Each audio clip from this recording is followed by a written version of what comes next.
No, el Padre, del Hijo y del Espíritu Santo. Amén. Padre nuestro que estás en el cielo, santificado sea tu nombre. Venga a nosotros tu reino. Sé tu voluntad en la tierra como en el cielo. Danos hoy nuestro pan de cada día.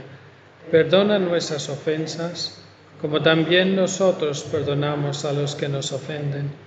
No nos dejes caer en la tentación y líbranos del mal. Gloria al Padre, y al Hijo, y al Espíritu Santo. Los siglos de los siglos. Amén. Cristo, Rey nuestro. Virgen prudentísima María, Madre de la Iglesia. Nosotros, en nombre del Padre, y del Hijo, y del Espíritu Santo. Amén.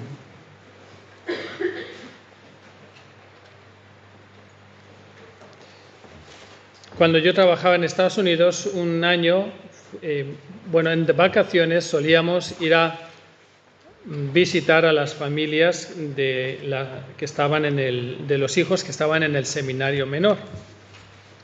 Y un año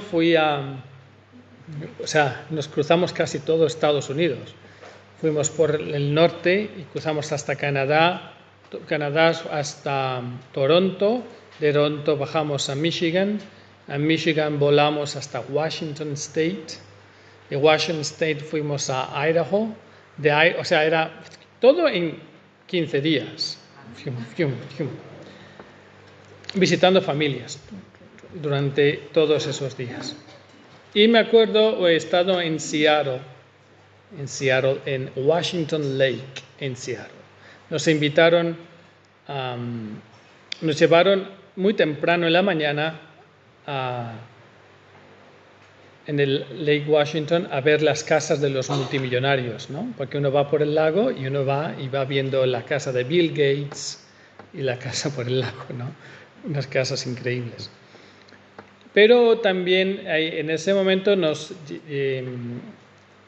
fueron a esquiar en el lago, en el agua. Yo ahí solo veía cómo lo hacían. Pero me acuerdo que tenían este traje que uno se le ponía a poner encima de la ropa. O sea, literalmente, uno se le metía encima de la ropa, se tiraba al agua y nada penetraba. Nada penetraba. Pues eso es lo que nos puede pasar muchas veces a nosotros en nuestra vida espiritual. Podemos vivir con este traje puesto. Y podemos estar metidos dentro del lago de la abundancia del amor, de la gracia, y nada entra. Podemos recibir la Eucaristía, es decir, como estábamos diciendo, que es Cristo que nos asume toda nuestra realidad. Es el Espíritu Santo que ha sido derramado en nuestros corazones. ¿Te acuerdan ese pasaje? El Espíritu Santo que es derramado, o sea, como cuando ponemos una frutilla y la metemos así, sumergimos en el chocolate. Así, pues así es la gracia de Dios, el Espíritu Santo que es derramado en nuestros corazones. ¿Podemos vivir en esta plenitud del amor de Dios? Pero puede ser que nada penetre. Ese es el gran misterio de la libertad humana. Por eso seguimos y volvemos a la definición de la vida espiritual, que tenemos que dejar poco a poco, porque es dejar que nuestra voluntad se una plenamente a la voluntad de Dios. Hágase tu voluntad en la tierra como en el cielo. Esta es la petición que vamos a meditar, profundizar. ¿Y cuál es la voluntad de Dios?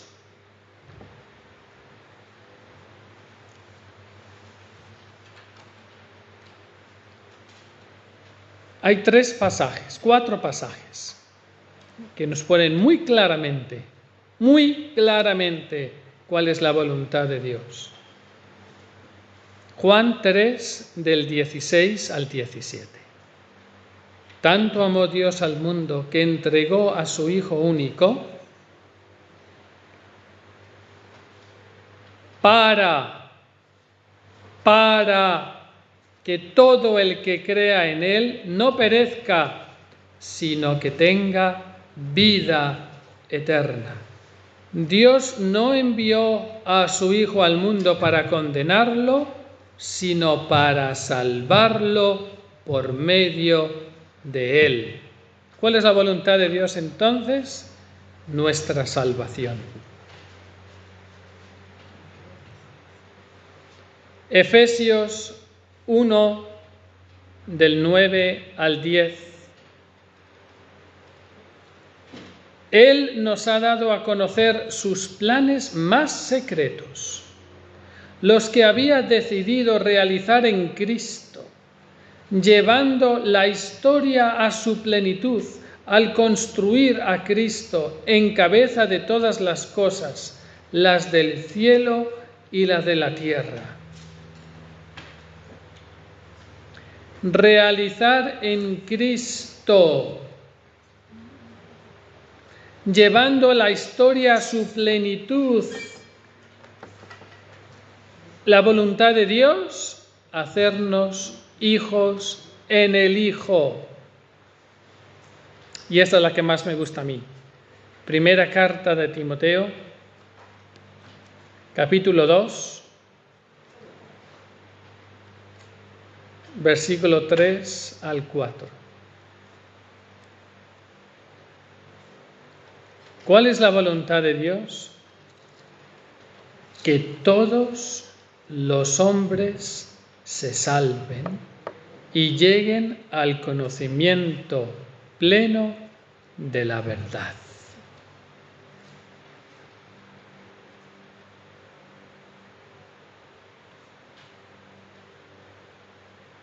La voluntad de Dios es que yo me salve.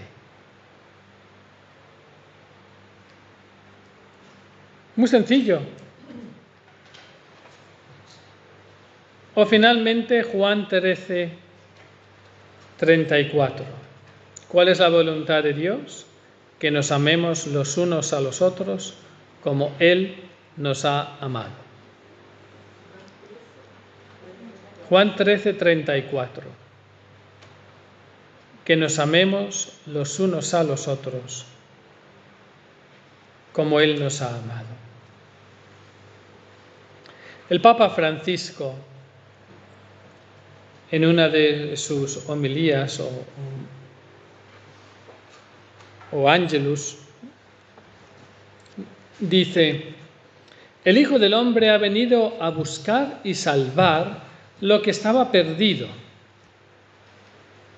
He aquí la voluntad de Dios, la que pedimos que haga. ¿Cuál es la voluntad de Dios encarnada en Jesús? Buscar y salvar lo que está perdido.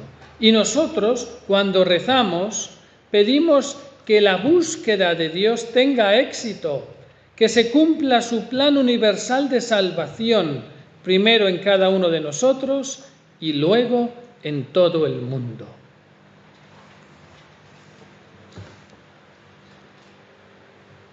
Cuando rezamos la oración del Padre Nuestro y venimos a esta parte, hágase tu voluntad en la tierra como en el cielo. No nos podemos olvidar lo que Dios quiere con esta petición.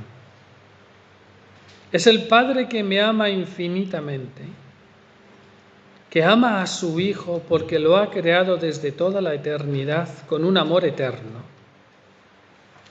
¿Qué va a querer el Padre de su Hijo, sino que esté con Él por toda la eternidad?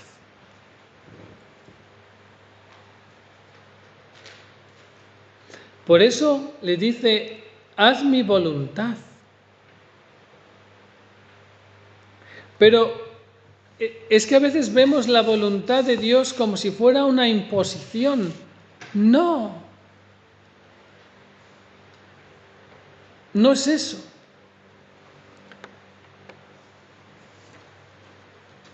Voy a leer un texto magnífico,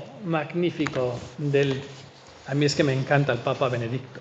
Lo que escribe es tan profundo que en tan pocas palabras dice tanto que uno las tiene que masticar y como sacar todo el jugo.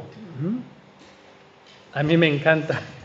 Cuando estaba en Estados Unidos, ya no, porque ya uno ha crecido en años y en volumen, entonces ya no puede tener esos gustos, pero yo me acuerdo cuando era joven allá, me encantaban los Snicker bars. Los Snickers son candy bar, estos chocolates, pero son magníficos porque tienen una capa de galleta, después una capa de caramelo, después tiene cacahuete y después tiene como una crema de algo así dentro, ¿no? Y después todo envuelto en chocolate. Magnífico. Entonces la forma en que yo comía los Snickers es mordía y pero lo iba chupando poco a poco. Primero el chocolate, el sabor del chocolate.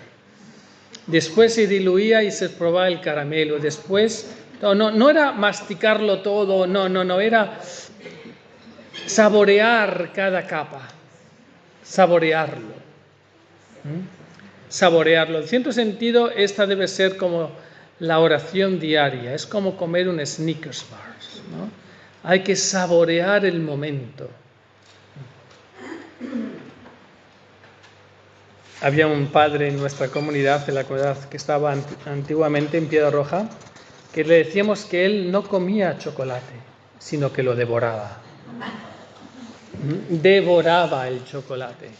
No, a mí me gusta saborearlo. Por eso solamente puedo comer muy poco. La verdad, muy poco chocolate. Me encanta, pero muy poco, porque como que si uno lo mastica y se lo traga, como que no. Hay que saborear lo bueno. Pues este texto hay que saborearlo, ¿no? Es de la audiencia del Papa Benedicto el 1 de febrero de 2012. Y dice, Jesús continúa su oración. Jesús está en el monte de Getsemaní. Jesús continúa su oración. Abba, Padre. Comienza como el Padre nuestro. Tú lo sabes todo. Aparta de mí este cáliz, pero no sea como yo quiero, sino como tú quieres. Hágase tu voluntad, en la tierra como en el cielo. En esta invocación hay 3 pasajes reveladores. Al comienzo tenemos la duplicación del término con el que Jesús se dirige a Dios y el término con el que Jesús nos invita a todos nosotros a invocar, llamar, tratar a Dios. Abba. Sabemos bien que la palabra aramea Abba es la que utilizaba el niño para dirigirse a su papá y por lo tanto expresa la relación de Jesús con Dios Padre. Una relación, miren estas 4 características que nos pueden ayudar cuando decimos Abba en la oración. Ternura, afecto, confianza y abandono.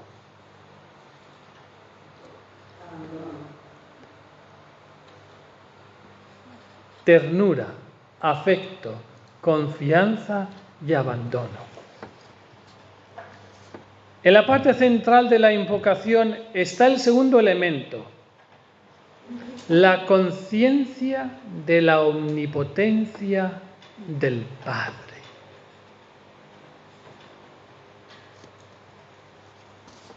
Tú lo puedes todo. Cuando rezamos el Padre Nuestro, estamos invocando al que nosotros sabemos lo puede todo. Todo, como hemos visto nuestra imagen de Dios. El Dios que yo creo es el Dios todopoderoso que me ha creado, me ha salvado, me ha redimido.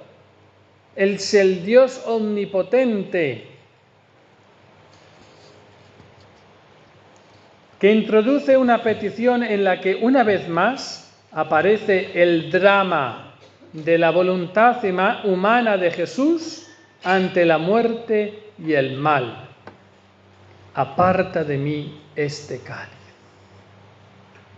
Hay una tercera expresión de la oración de Jesús, y es la expresión decisiva, donde la voluntad humana se adhiere plenamente a la voluntad divina.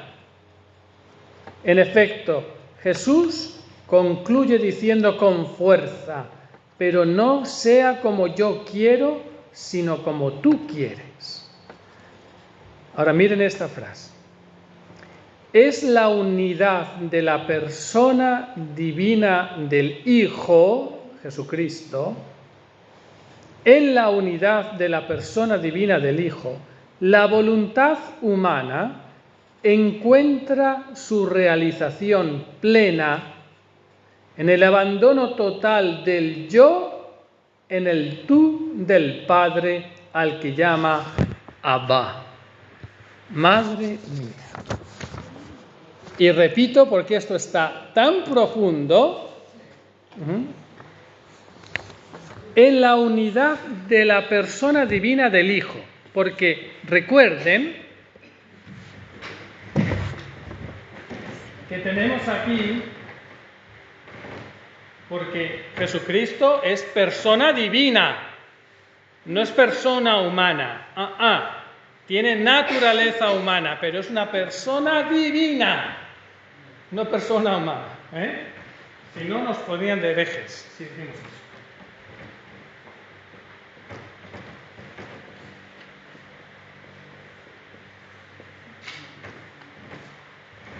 Entonces dice esto: en la unidad de la persona divina del Hijo, con mayúscula, la voluntad humana, porque como Jesucristo era verdadero Dios y verdadero hombre, tiene una voluntad humana, como nosotros tenemos una voluntad humana.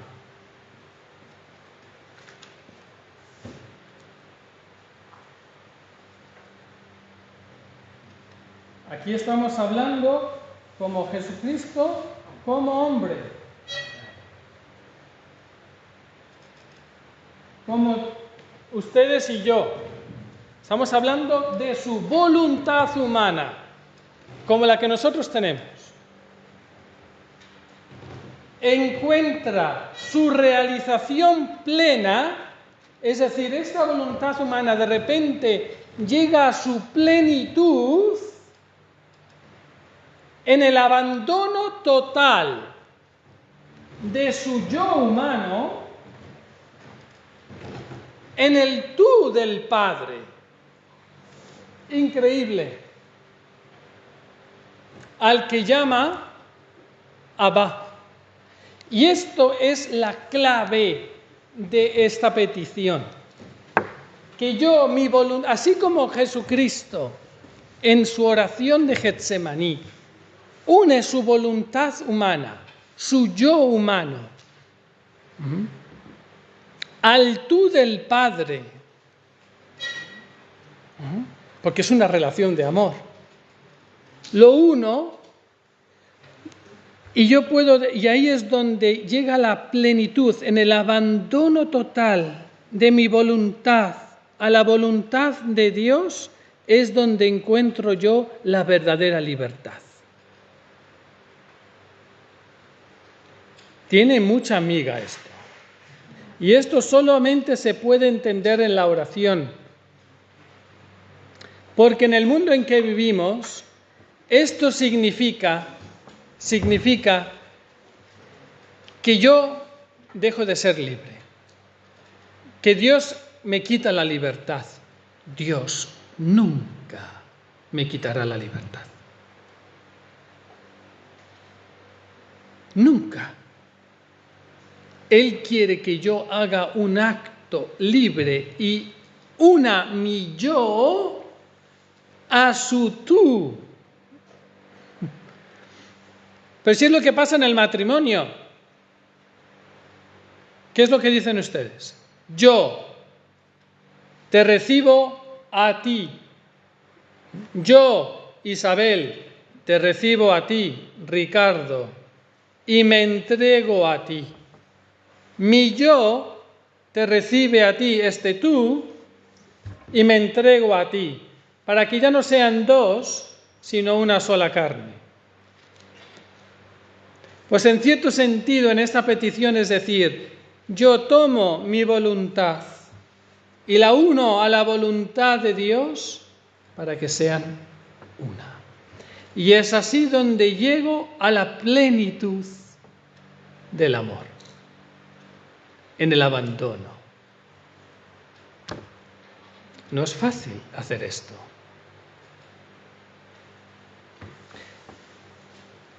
San Máximo el Confesor afirma que desde el momento de la creación del hombre y de la mujer, desde el momento en que hemos sido creados, la voluntad humana, mi voluntad, está orientada a la voluntad divina. Obvio, si Dios crea un corazón, si el amor, Dios que es amor, crea un corazón, el amor crea un corazón ¿para qué? Para que experimente el amor. Inmediatamente, en el momento en que Dios crea, hay una relación. Una relación. Y ese corazón ya está orientado, porque hay una relación, está orientado a regresar a Dios. Por eso decía San Agustín, nuestro corazón está inquieto hasta que descanse en ti, porque ha sido el amor que ha creado este corazón, y este corazón quiere volver a su fuente, quiere volver a su creador.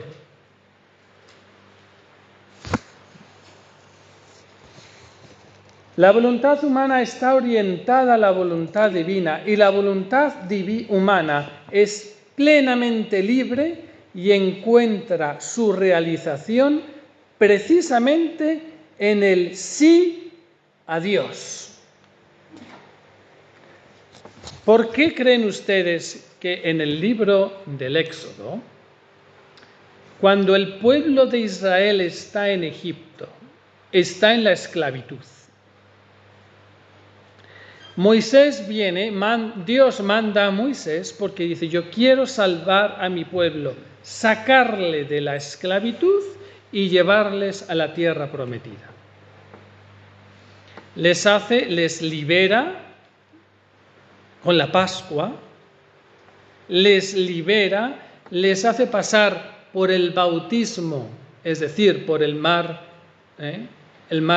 Rojo, les hace el paso, les hace pasar por las aguas, y llega el momento después del paso en que se encuentran y Dios se revela en el monte Tabor, en el Sinaí, perdón, el Tabor no, en el Sinaí. Y en ese encuentro, antes de que empiecen el trayecto a la tierra prometida, ¿qué es lo que hace Dios? Les da los 10 mandamientos. Y les dice, si queréis ser libres, obedeced los 10 mandamientos. Los 10 mandamientos son el camino hacia la libertad. Y el pueblo elige y dice, sí, queremos, porque es una acción de libertad. El pueblo tiene que elegir y dice, haremos todo lo que nos dice. ¿Y no os recuerdan esto? Lo que dijo María a los sirvientos en Caná. Haced lo que Él os diga. Lo mismo que el pueblo de Israel, haremos lo que Dios nos está diciendo. Entonces el pueblo de Israel ve la voluntad de Dios marcada en los 10 mandamientos como una opción libre que el pueblo hace y escoge para caminar hacia la libertad. Es esa unión de libertades esa unión de voluntades, lo que nos libera. Después el pueblo de Israel pues se olvida y sabemos que no es tan fácil, porque tenemos una naturaleza caída. Pero ahí está el principio. Por desgracia, a causa del pecado, este sí a Dios se ha transformado en oposición. Adán y Eva pensaron que el no a Dios sería la cumbre de la libertad, el ser plenamente uno mismo. Y sabemos lo que les pasó a Adán y Eva. Porque querían ser como dioses, conocedores del bien y del mal, querían tener control, usar su propia libertad, queriendo que así iban a ser plenamente libres, ser como Dios.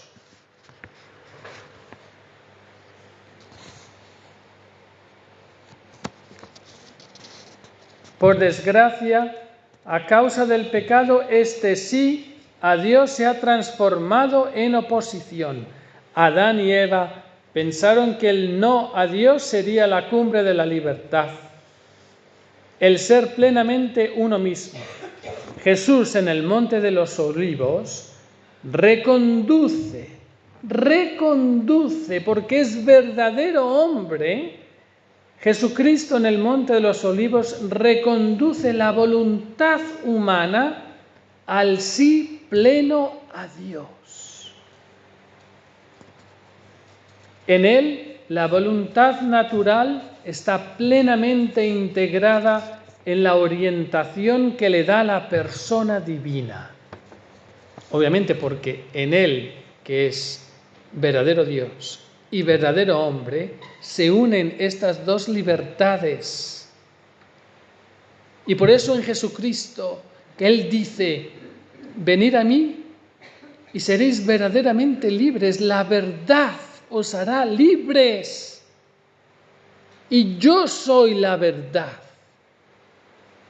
Porque en Jesucristo encontramos estas dos voluntades unidas, la voluntad humana y la voluntad divina.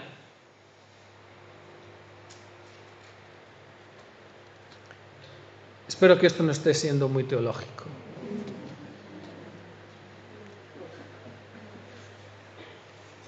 Su voluntad humana es atraída por el yo del Hijo, o sea, porque Él es Hijo de Dios, pero tiene las dos voluntades, humana y divina, en una persona. Pero que se abandonan totalmente al Padre. Por eso es que esto es increíble, porque cuando decimos hágase tu voluntad, en la tierra como en el cielo, lo que estoy diciendo es, Señor, te entrego mi voluntad, uno, mi voluntad a la tuya, para que se haga, para que llegue a plenitud lo que tú quieres.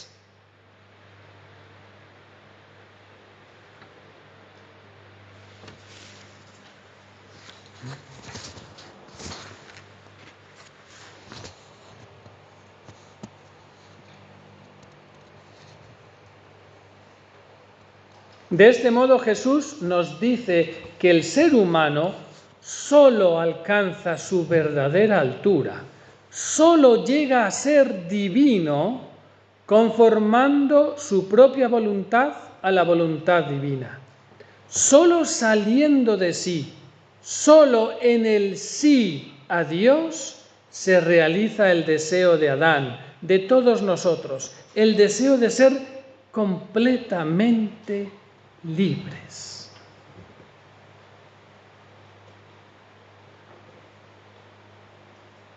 Esto es tan contrario a lo que el hombre piensa.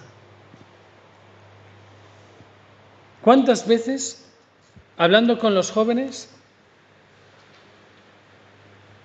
hacen la separación? No, yo soy católico, pero eso de ir a misa, No, yo soy religioso, yo creo en Dios. Creo en Dios. Pero eso de la iglesia, no. ¿Pero por qué? Porque tienen un concepto de que el seguir los mandamientos, el ir a misa, el tener que hacer todas estas cosas, estas obligaciones, limitan, quitan su libertad.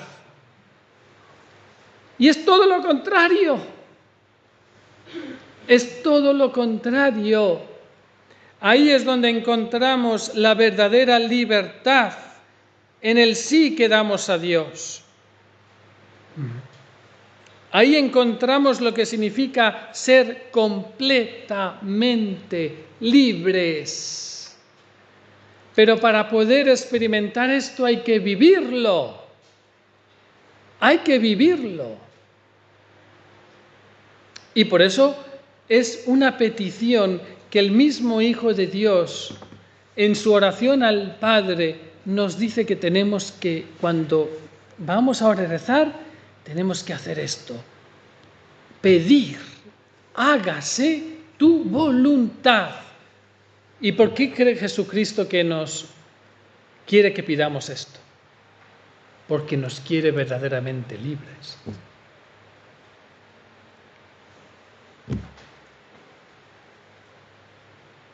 ¡Qué magnífico! ¡Qué maravilla! ¿Cuáles son algunos obstáculos que podemos considerar aquí? Y para ello vamos a ofrecer el ejemplo, ¿no?, de Zaqueo. Zaqueo, este protagonista de que ya hemos hablado, el padre Leopoldo habló en la homilía y que dice que es su pasaje favorito, Zaqueo. Pero Zaqueo tuvo que pasar por varios obstáculos antes de poder ver a Jesús. Tenía un deseo inmenso de ver a Jesús. Para poder llegar a eso, tuvo que pasar varios obstáculos, superar varios obstáculos. Para poder vivir en la plenitud del amor, para poder dejarnos abandonar nuestra voluntad a la voluntad de Dios, tenemos también que superar algunos obstáculos. Y este Evangelio nos puede dar alguna ayuda. Primero, dice, y eso está tomado de una reflexión, las ideas del Papa Francisco. Dice que el primero es que Zaqueo es de baja estatura. Era un chaparrito, como dicen en México. Está en Zaqueo está en Lucas 19, del 1 al 10. Zaqueo no conseguía ver al maestro porque era bajo. También nosotros podemos caer en el peligro de quedarnos lejos de Jesús porque no nos sentimos a la altura. Porque tenemos una baja consideración de nosotros mismos. Padre, todo lo que ha dicho durante los ejercicios me parece verdaderamente estupendo, magnífico. O sea, esa definición de la vida espiritual, del progreso, del desarrollo progresivo de la vida trinitaria en mí para configurarme en Cristo, maravilloso, magnífico, increíble. Pero no, es demasiado para mí, demasiado para mí. Ahí está un gran obstáculo. No me siento a la altura. No creo que la santidad sea para mí. Esta es una gran tentación.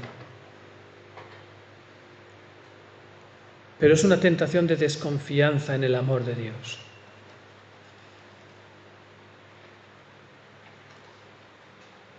No puedo desconfiar del amor de Dios. Es Dios quien me quiere santo. Es la voluntad de Dios mi santificación. Es el amor omnipotente de Dios que quiere, desea ardientemente ese fuego devorador, que lo que más quiere es que yo sea santo, santa, que llegue a la plenitud del amor. Por eso no podemos escuchar esta tentación. Hemos sido creados a imagen de Dios. Jesús hizo suya nuestra naturaleza y su corazón nunca se puede separar de nosotros, porque Él comparte nuestra naturaleza humana. El Espíritu Santo habita en nosotros. Este es el deseo del Padre, del Hijo, del Espíritu Santo. ¿Cómo puedo decir yo que no soy digno de tanto amor? ¿Cómo puedo decir que no me siento a la altura?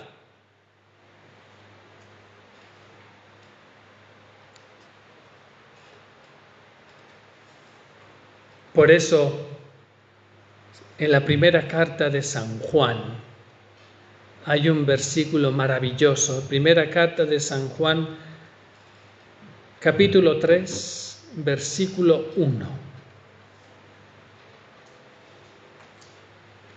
Porque la fe nos dice que somos hijos de Dios.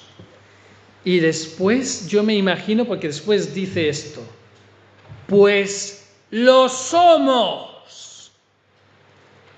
Es como si San Juan está predicando y les está diciendo lo mismo, ¿no?, en cierto sentido, pero queridos cristianos, son hijos de Dios. Y como se pone a gritar San Juan, pero es que lo somos, créanselo. Así es como yo veo a San Juan cuando está escribiendo esto. Porque es una realidad tan inmensa que decimos, es que esto es demasiado bueno para ser real. Y por eso el demonio es muy astuto. Y lo que en la primera tentación, el primer obstáculo, no sentirse a la altura. No, la santidad no es para mí. La santidad no es para mí. Yo me conformo con estar en el último lugar del purgatorio. No.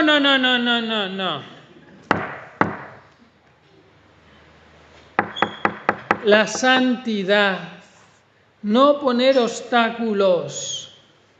Primero, entonces, la baja estatura.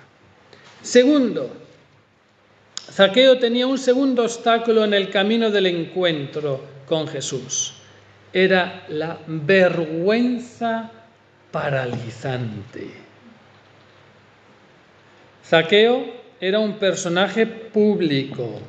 Sabía que al intentar subir al árbol haría el ridículo delante de todos. Era un jefe, un hombre de poder. También era muy odiado por todos. Pero superó la vergüenza. ¿Y cómo la superó? Porque la atracción de Jesús era más fuerte que su vergüenza.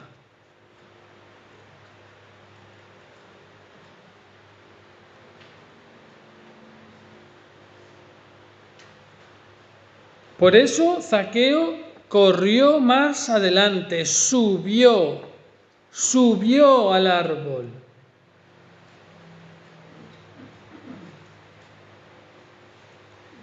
Entonces el obstáculo de la vergüenza por cómo soy, por mis pecados, por mis limitaciones, porque a veces caigo en las mismas cosas, el porque y venga una y otra vez. Esta vergüenza solamente se vence con el deseo ardiente que es más fuerte, ese deseo de ver al Señor. y que el Señor me vea a mí como soy.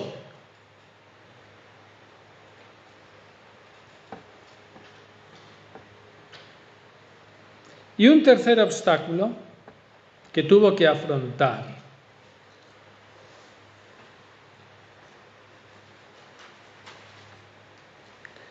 era la multitud,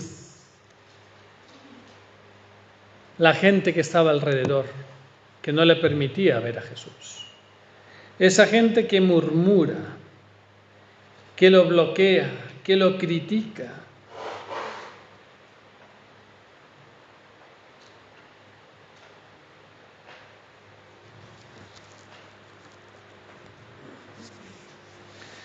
Y este puede ser un gran obstáculo en nuestra vida. La sociedad en que vivimos, que nos puede, como decíamos antes, poner la etiqueta de fundamentalistas.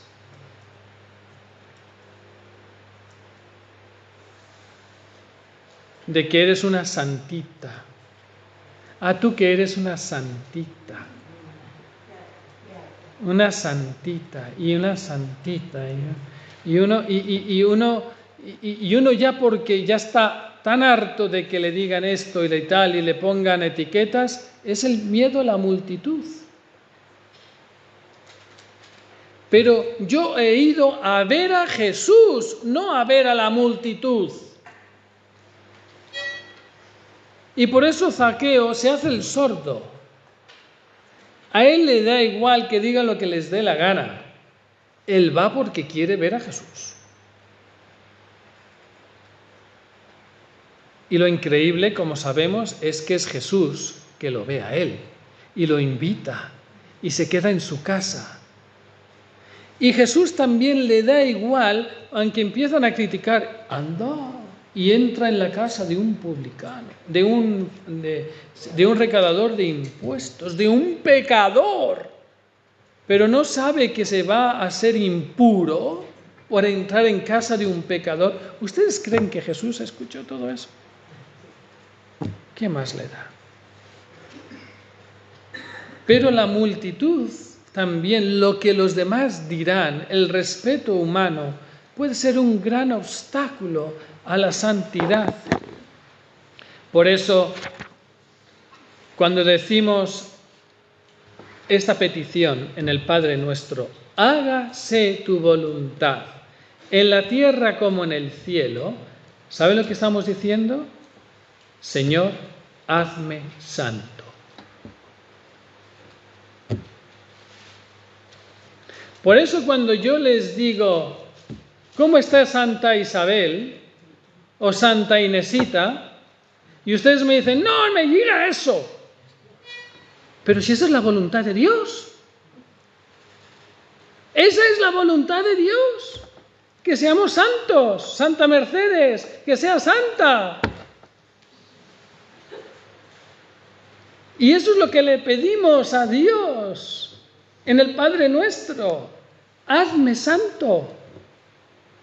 Porque a decirle, hágase tu voluntad en la tierra como en el cielo, le estoy diciendo, hazme santo. Quiero ser santo. Elijo la santidad. Busco la santidad. Lucho por la santidad.